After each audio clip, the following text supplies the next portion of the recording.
Karong adlaw atong pagahisgutan ang mga sumunod nga panghitabo human nga gisultian ni Jacob si Laban sa kamatuoran nga ang Ginoo mao ang nagapanalipod kaniya.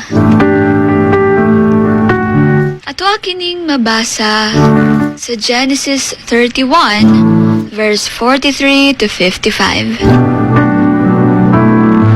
Human sa ilang pag-istorya, nagkasinabot si Jacob ug Laban nga dili na magdinautay sa umaabot.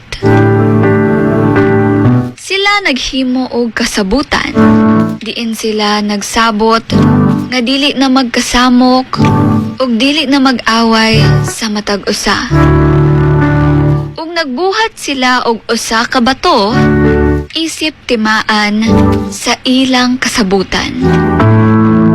Human niini, si Laban mibalik sa iyang lugar, samtang si Jacob ug ang iyang pamilya nagpadayon sa paglakaw paingon sa ilang yuta sa Canaan. Kini nga bersikulo nagatudlo kanatong tanan nga ang Ginoo nagagiya sa mga tawo bisan sa komplikado ug lisod nga kahimtang.